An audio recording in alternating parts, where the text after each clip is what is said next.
Hi, it's Lynn for B&B Films, and I'm going to do my review of Letters to Juliet.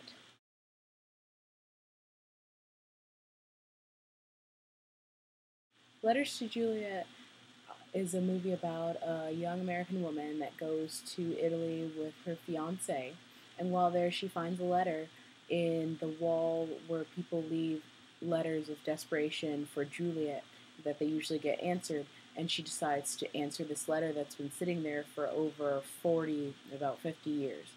Now, the movie stars Amanda Seyfried from Mamma Mia and the show Big Love, Vanessa Redgrave, and it also stars Christopher Egan, which I'm not very privy to a lot of things that he's done, but I think he was in the last Resident Evil film. Now, the movie, if you look at the commercial, the movie does have that very predictable angle. It's one of those movies that they kind of give a lot of it away in the trailers that they show, but it was actually a movie worth watching. Um, I always look at movies as, even if I kind of can predict what's going to happen in the end, you always want to know how exactly do the characters get there. Um, the sto- the storyline, of course, again is simple. You kind of figure out from the trailers what's going to happen at the end. I mean, it's a romantic film. It's kind of a little comic.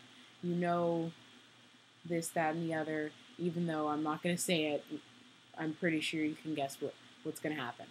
Um, Christopher Egan, which is kind of a relative newcomer. I did a quick search. He was in the show Home and Away, which I know is big in Australia, so all the Aussies will probably know him. He's very cute. Um, as well as, like I said, he was in the last Resident Evil movie, which I know I've seen. I don't really recognize him from that. I think he had one of those side bit parts where he probably ended up getting killed, or you saw him, you thought he was kind of adorable, but you might not remember who he was. Um, Vanessa Redgrave is is a delight in this film because, of course, she's kind of that older, spunkier woman, which everybody loves, and you wish that you could be them when you grow up. I love that about her. About her in general, she seems like that. She's that way in person, as well as in this character. Now, I love her. I love her. I've seen her in many other things, and it's kind of odd because I know I've seen her in other pieces where she did a bit on Nip Tuck, and she didn't seem. She seemed so much more younger and full of life, but of course, this is kind of the granny role that she's playing. And of course, Amanda Seyfried. Um, we all know her from Mamma Mia. She was in Jennifer's Body. Of course, she was also Mean Girls. This one, I kind of feel like it's a good kind of progressive growing angle for her.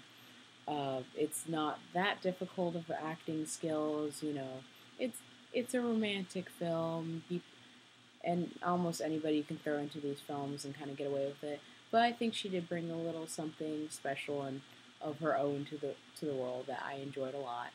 Um, Again, it's very predictable, beginning end, but I still feel that there were some nice parts that get you to that very wonderful ending that are worth watching.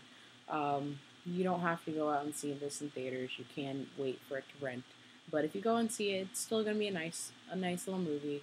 I don't feel like it's that horrifyingly bad that you're going to immediately jump up and say you want your money back. Um, I felt that way when I saw The Bounty Hunter. Luckily, I saw that on a free sneak preview. But if you want and you have maybe a date, if you're a guy or a girl, um, you can go out and see this if you like little kind of romancy movies. But if not, I know Robin Hood's coming out this weekend, so a lot of people might be going to go see that. Well, again, this is Lynn for B&B Films, and I hope you enjoy your movie watching weekend.